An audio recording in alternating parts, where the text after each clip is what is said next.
Guys, so the wind was blowing really hard here, so the audio wasn't very good. So anyway, I'm over here at an old International 9900i, the one I put the cylinder head on, and the blower motor or something happened to it, so I got a new motor and squirrel cage for it. The driver pretty well. Well, it's cold and snowing, so he said he wasn't driving it till he had a heater. So we came over here to Mount Hebron, California to replace this blower motor and squirrel cage on this International 9900i. I have to tell you the story on this trip to Las Molinas. I was telling you, but I was walking around outside the truck in the wind, and I don't have the sock for that damn GoPro. What the hell's that called? External road mic. Anyway, so I went down to Las Molinas, and this guy bought this cat. Well, he kind of traded it. This guy was a bridge contractor, and he kind of retired from that, and he still works on a lot of other projects, but I think he's retired from the bridge building business, from what I gather.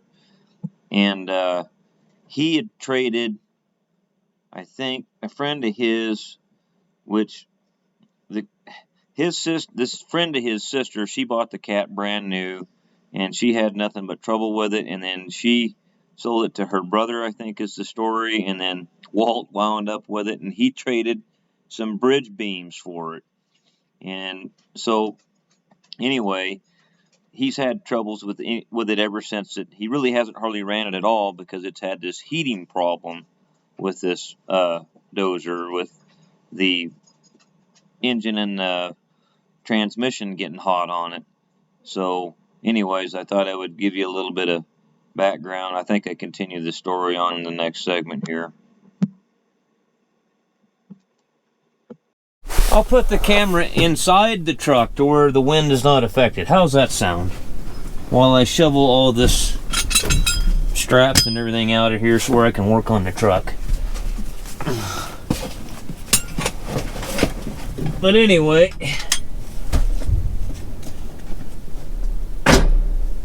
he horse traded some bridge parts for this cat. Apparently it had trouble from day one. That's the story that he got, which I'm not really buying that, but I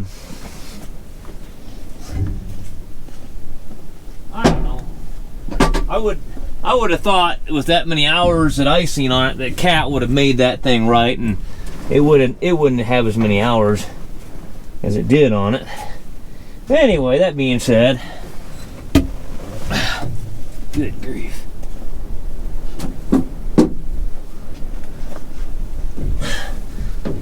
I wanted to make sure. The complaint was on that cat. Hang on, Jesus.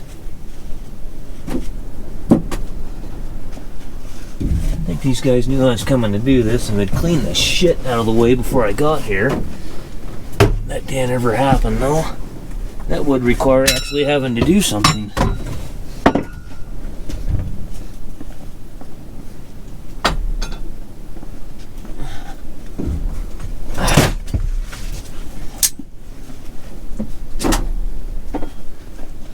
Now there's clipboards under the seat, squirt bottles and CDs and shit laying everywhere. Good grief, man. Didn't realize that I was gonna have maid day. Hard hats and cups and books and shit laying everywhere. All this shit out of the way. Yeah, I know, I'm a typical mechanic, always bitching about something, huh?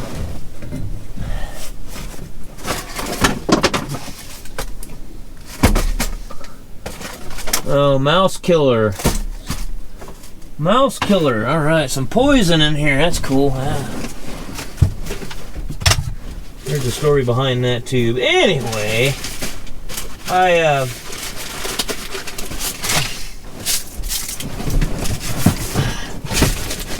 I'm sorry guys, they've got tons and tons of shit laying here in the way. Okay, finally down to the bolts where the seat is. after you move. Your truck would weigh about 500 pounds less if you cleared all the shit out of it. I guess I don't have too much room to talk.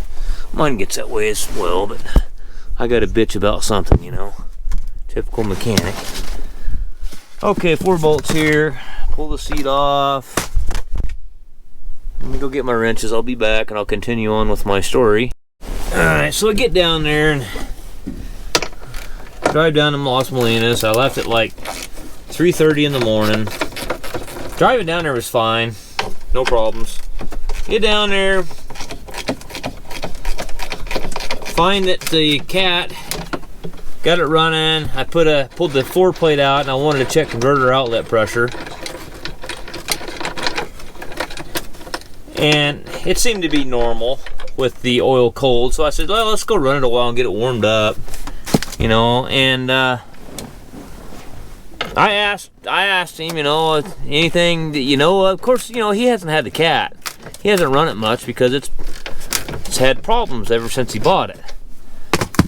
These heating problems, and he just didn't know. He's not familiar with that machine, and ran a little while, and we noticed that there was a leak coming out from underneath the belly pan. I got a big smudge on that camera. I can see it. Darn it, man. It's just one thing after another.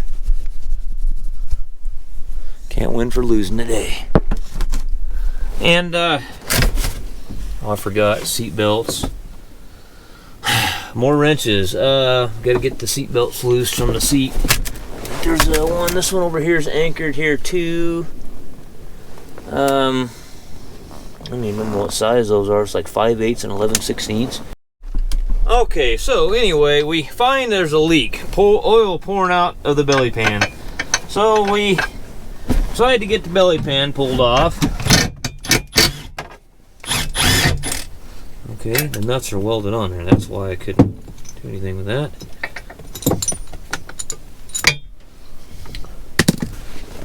And we get the belly pan dropped off, and I notice, okay, on those cats, power shift, you got 2 pumps. You got one that runs your transmission, basically your powertrain, your transmission and your torque converter, and provides pressurized oil to the valve body for the power shift, and lube oil to the transmission, all those sorts of things. And then you've got one section of the pump provides oil to the converter and provides coolant oil to the cooler, and the cooler is water cooled by the engine.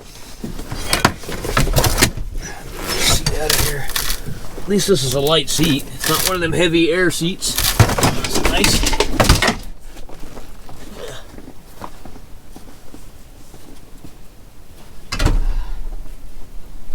Let's fall over backwards, you motherfucker. So,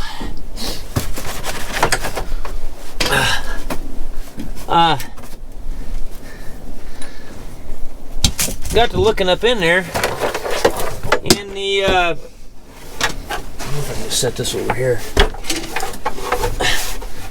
One of the big hoses, the discharge goes up through the filter head and goes through the powertrain oil filter and then goes to all its other functions. These guys got shit laying everywhere, don't they? Okay, I need to take my sunglasses off. Let me walk around and get a 9/16 on my impact. It'll be much quicker than... Actually, that's not a 9/16, that's 1/2 inch. Bear with me, you're going to go out in the wind, you'll get some noise. I don't have the sock for it with me. Got busy and got in a hurry and left, and I'm going to go with my hand.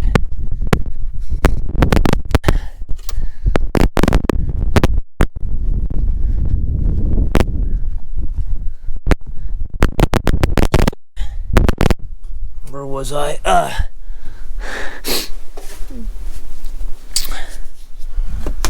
So anyway, one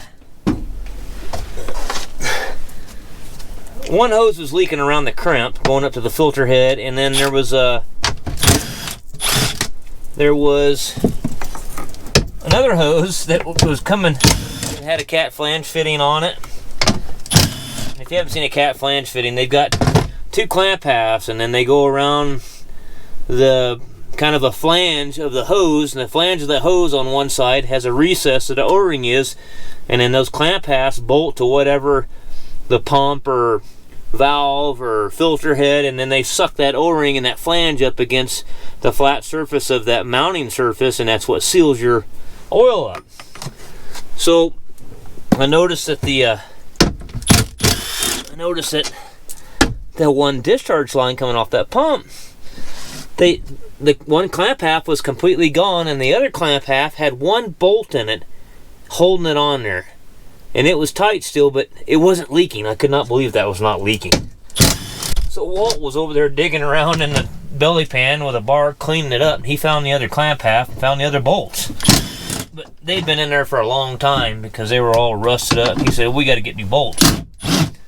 Well, while we were in there, we got to looking at that powertrain oil pump, and man, it had gotten so hot that the paint was boiled off of it because the implement pump sends right to the left of it, and it was still yellow. And I said, man, we better tear this pump apart.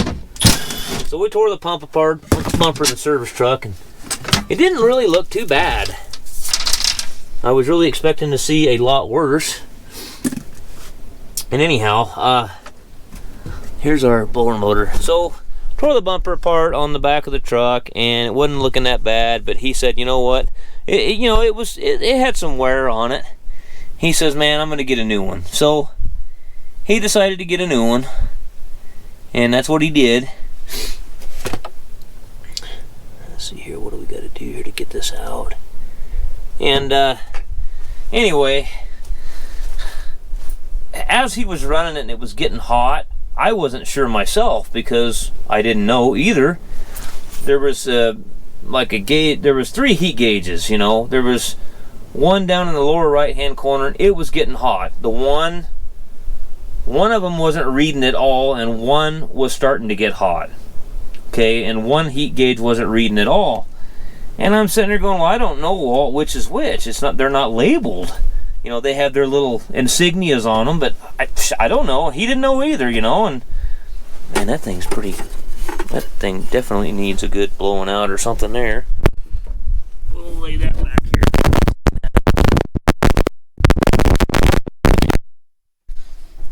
And how does this all come out here?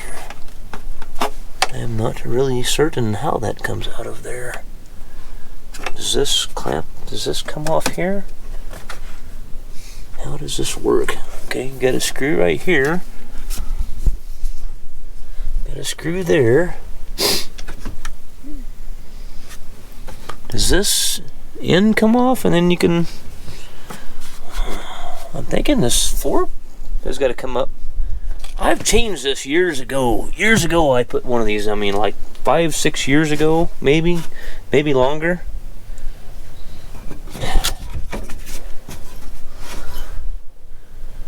I'm kind of curious as to why there's a piece of rubber.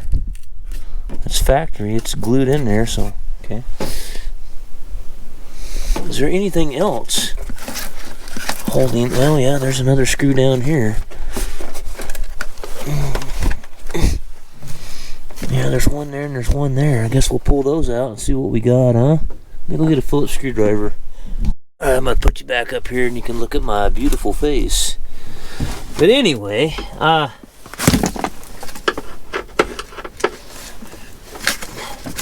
get to looking at the engine. Come to find out, I got in the book. I had the Cat Sys program and I got in the service manual for that and found out what those gauges were.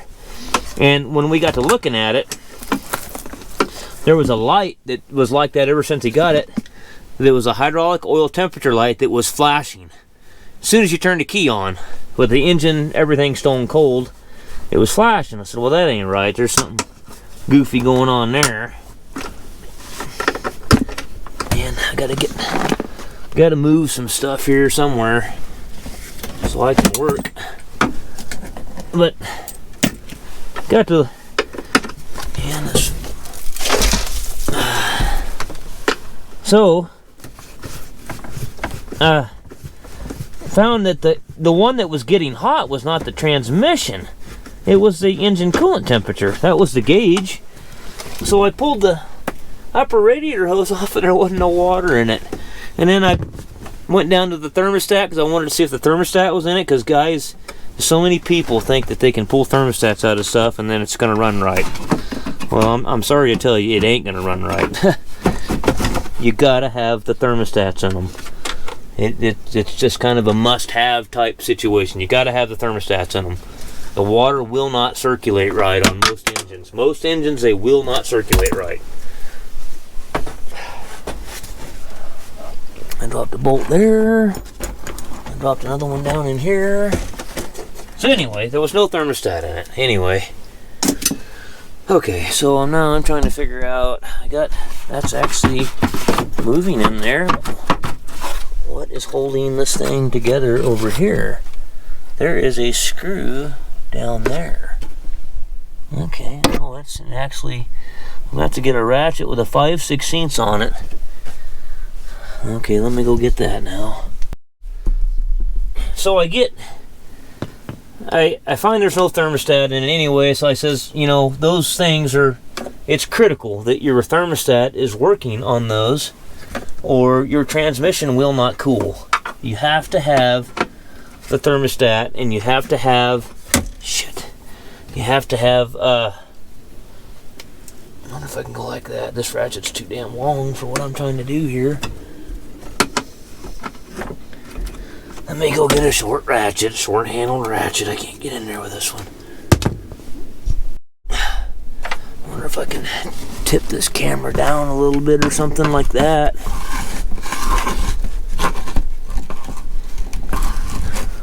No, not really.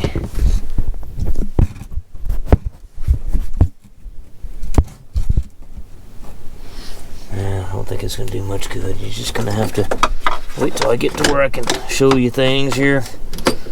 There's just nothing metal anywhere in here to mount a magnetic base to or nothing. I need to go back to putting it on my hat, I guess.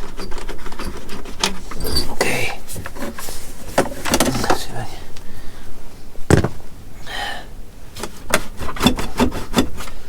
That's kind of a, figure out how all this is supposed to work here.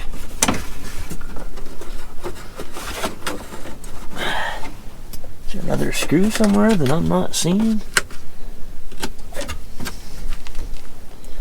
I am not seeing another screw here anywhere, but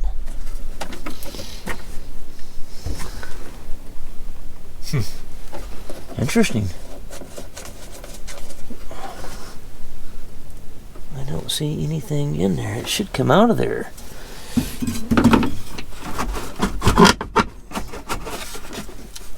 Looks like somebody siliconed it together. I didn't do that. I did not do that. I know that.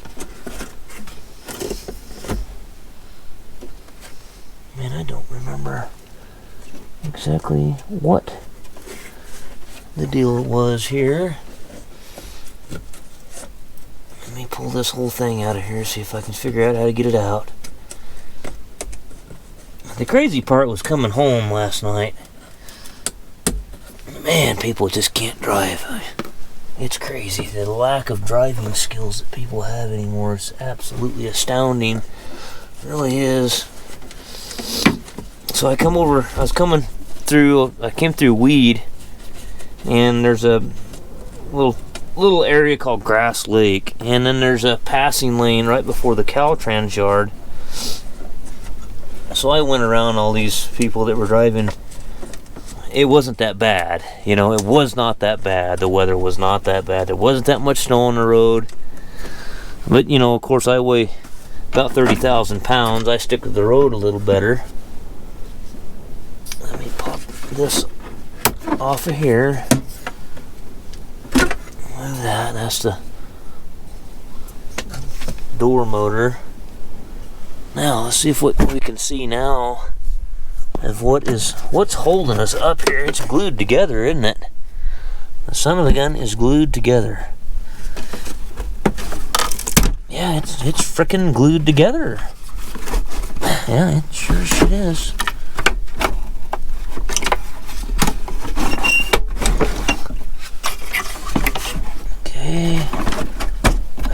this motor motor resistor out of my way.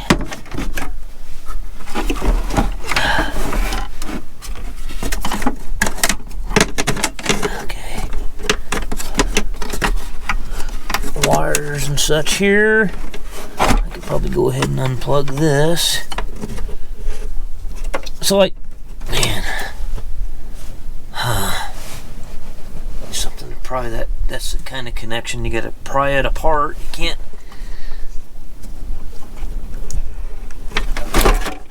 Let me go get a screwdriver now. And we'll pry that apart. So there it goes. Okay.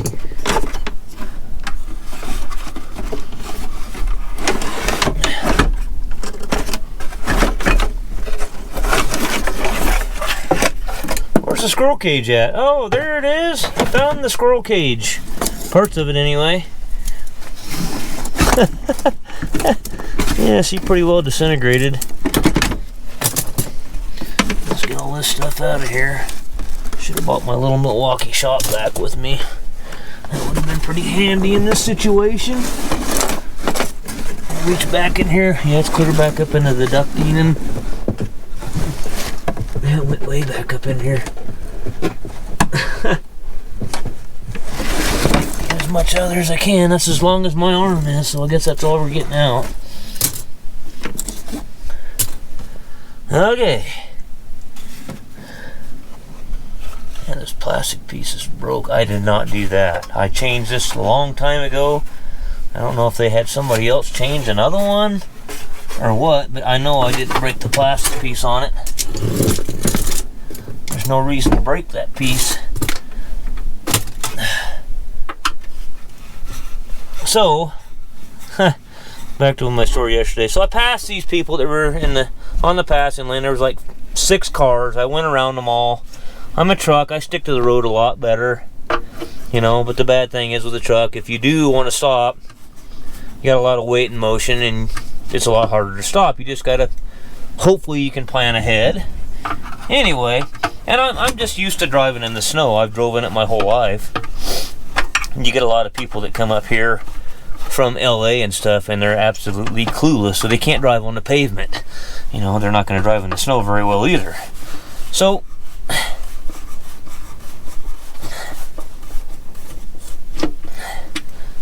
I go around them, I look in my mirror, and this SUV, and I'd already passed them, and I was a ways ahead of them already.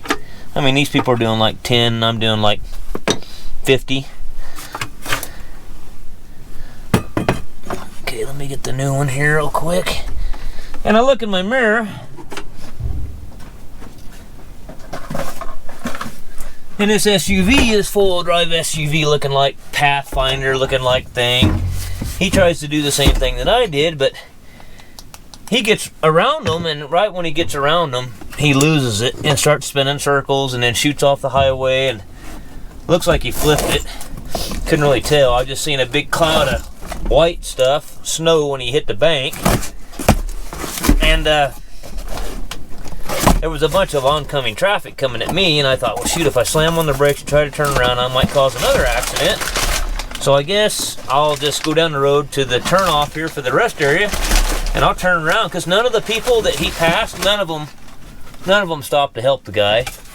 You know, they're probably sitting there thinking, oh, he passed me, well, piss on him.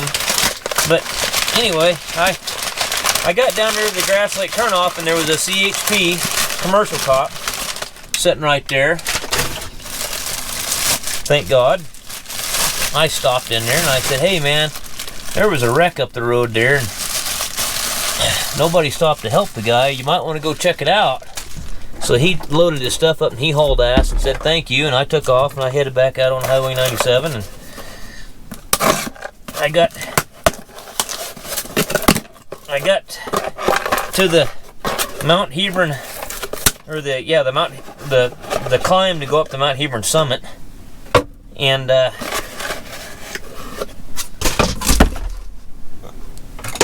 had the chains required, and I'd already taken my chains out of my truck, and which was kind of dumb. I should have known better than that. Anyway, I'd taken them out, and So I decided to go through Tennant, California. It's a little logging town. Used to be a mill town years ago. I'm trying to get this thing started on here. Hopefully not break it too.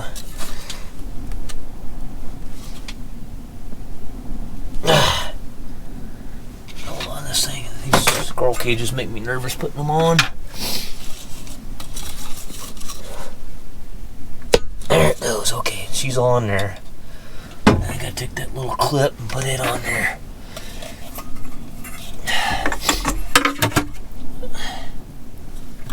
I'm probably gonna need a pair. I don't know if my fingers are strong enough. My fingers ain't strong enough. Let me go to a pair of pliers. So anyways, I take off on the Tennant Road there, and it's like a good 15, 16 miles to the town of Tennant, and then probably another good 15 miles on a dirt road past it that goes back around back to McDowell and Mount Hebron to get on Highway 97. So I got almost into Tennant, and I come around the corner there, and there's a crummy. Well, a crummy is a logging pickup where the crew gets hauled in. That's what they call a crummy. So there's a crummy sitting there in the logging crew, and they're broke down, and they're waving me down. So I stopped to see if I can help them. I'm like, oh, here we go. And so I stopped, and they had lost the alternator on their truck, and then it was like a F450, like a with a 6.7 or something in it, and dually. And he said, man, I'm nervous about it sitting here. Somebody's going to hit it right on this corner. And I said, yeah, I don't blame you. I said, I looked in the back of their truck, and they had a choker sitting there. And I said, well, grab that choker and I'll pull around behind you there, and we'll drag you off the road into that turnout up there. There's a driveway up there with a wide spot on it, and they're logging out of that place right there, and we'll just drag it to where the log trucks can get in and out of there okay, and the equipment. And you can come back tomorrow and you can do whatever you want. And I'll give you a ride. They wanted a ride to where they could get somewhere to where they had cell service and they could call somebody to come get them. And anyway, I drug it off the road. that kid, I backed up to their truck, and he hooked up the choker to the back of my truck, and I thought, I better see where he's hooking that up at. And the son of a bitch wrapped it around my vise. I said, what in the fuck are you doing? Don't wrap it around there. There's 2 D-rings right there. Wrap them around them D-rings. So I'm glad I decided to go back there. Anyway, I got back clear around through Tennant and into McDowell and back on Highway 97, and finally got going again. And then I got to Doors Hill, and there was 7 trucks on the southbound lane on the north side of Doors Hill spun out on the hill. What a disaster.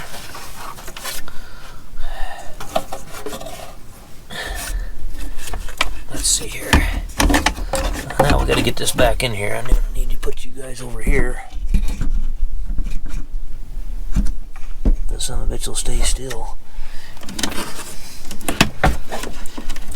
Supposed to get down to like 3 degrees tonight. If you're a Canuck, it's not that cold, but for us it's cold. If it ain't 65 below zero, it ain't cold if you're a Canuck.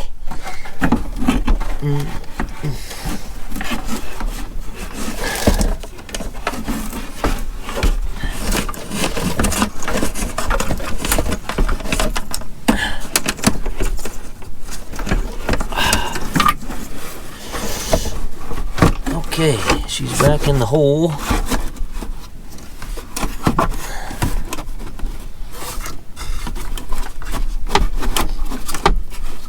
Okay, I think that's where she goes. Yes, sir.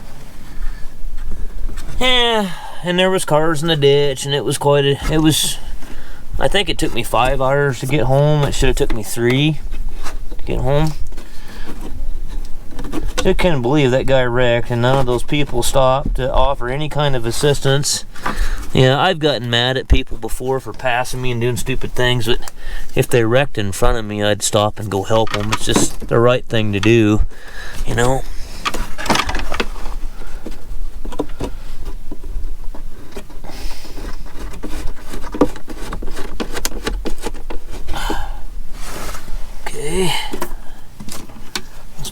in. Please tell me the plugs are the same. Okay. Let me bolt it down, and we'll just, before we put all this other stuff back together, we'll make sure that it turns on and that it didn't pop a fuse or something when it all went to shit.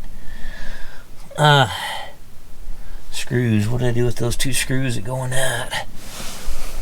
Oh, bent over like that and damn near can't get going again.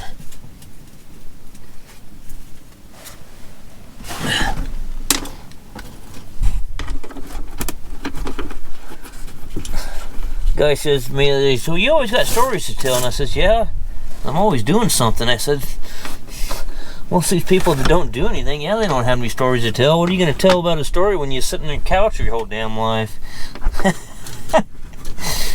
Yeah, I'm sure you don't have any stories to tell. You sit on your ass your whole damn life.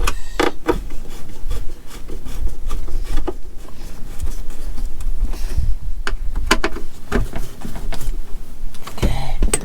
And we got this one here. We'll have to tighten it up.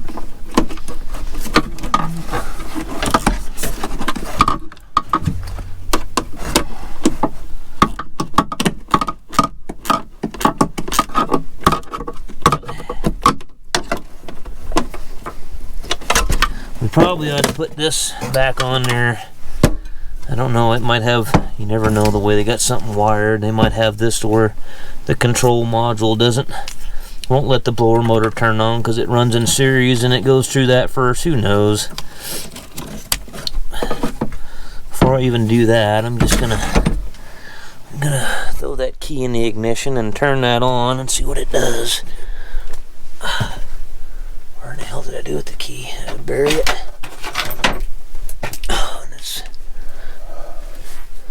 where's the key? Where's the key hole at on this truck? I forgot. Damn, I don't even remember. Where do you stick the key in the ignition? I don't even remember. Oh, it's down there on the, below the, yeah, it's down over there.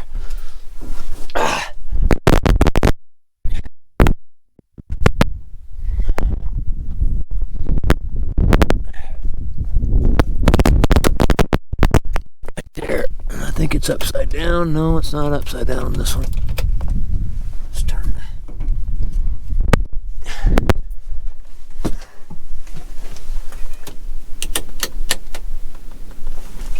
Oh, they got the disconnect off.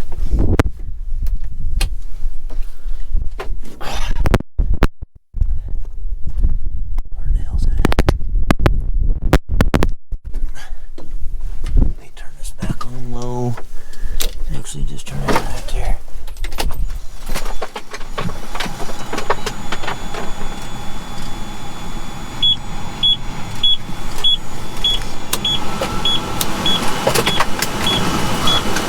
All those pieces that come apart, blowing them all around in there.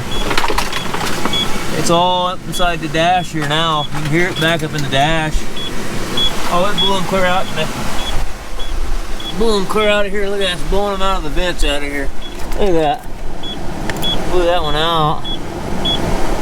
Blew that one out. Blew some of them out of there. It's blowing some of them out.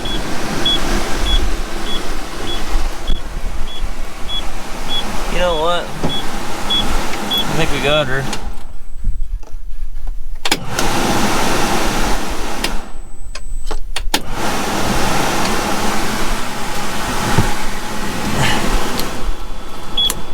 All speeds are working. That means the blower motor resistor's working fine.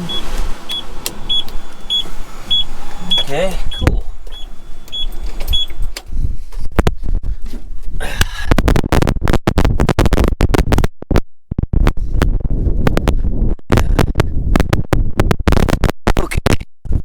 We can put the rest of this back together.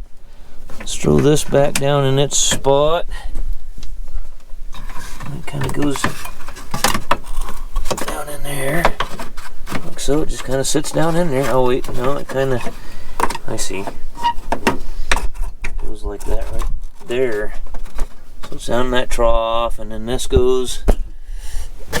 There's a bunch of little nuts here that hold this on. Let's see, and it goes like this with these studs right here.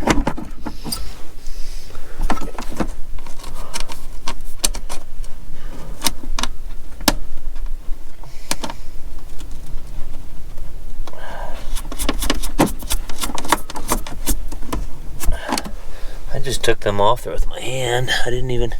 Somebody must have went back in this after I did, because I didn't break this. I know that.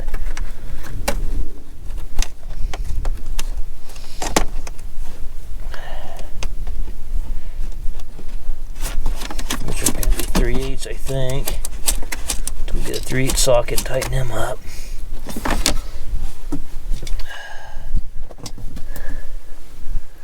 Okay, where's the other one at?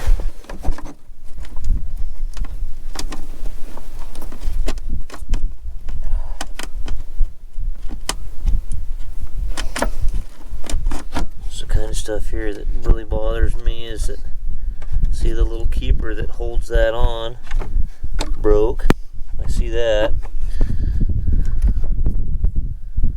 That's no good. Plastic shit.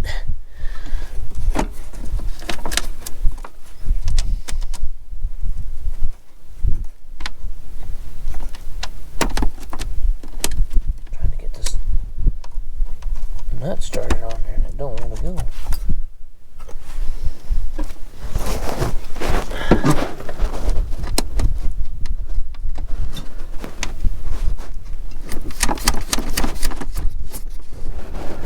Yeah, let me get a wrench and tie that up.